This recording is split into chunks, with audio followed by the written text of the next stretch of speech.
Mga ka-fittings, ito. Tuturo ko kayo paano mag-fittings.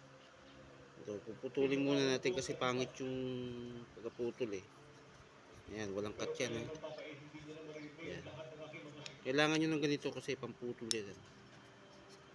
Ayan. Bakit ganun ang nangyari? Ayan. Kada ikot, pihit kayo dito. Yun, putol na. O, putol. Ayan. Tapos, ihahanap nyo siya ng ganito. Ayan. 316. Sa 316 nyo ilalagay kasi medyo, yan, hahanapan nyo ng ano, skip. Tapos, ipapantay nyo siya rito. Ayan. Ayan, medyo pantay ng konti. Medyo lampas nyo ng konti, mga sa konting-konti lang. Ayan. May background pa tayo. Papa A. Ayan. Naiyak si Papa A.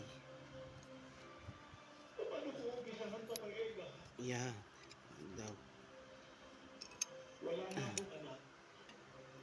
Naku, teka, nakalimutan ko. Sandali lang. Bago nyo pala ilagay. Sorry. Ilalagay nyo to. Ito. Pang lalagay dito yun. Yan, ganyan. Huwag mong kakalimutan. Sorry. Yan. Yan. Ganyan lang.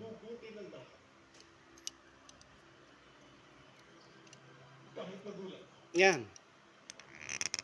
Paghapit ng ganyan. Yan. Oh. Hapit siya. Ito naman kailangan nyo ito. Nabibili sa online yan. Itatapat nyo lang siyang ganyan. Itatapat nyo ito. Ito. Dito sa gitnang ito.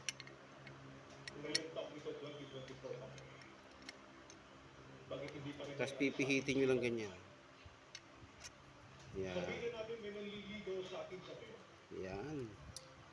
Wala akong alam papa eh. Walang emong na magpoprotekta sa akin para mahalin ako nito.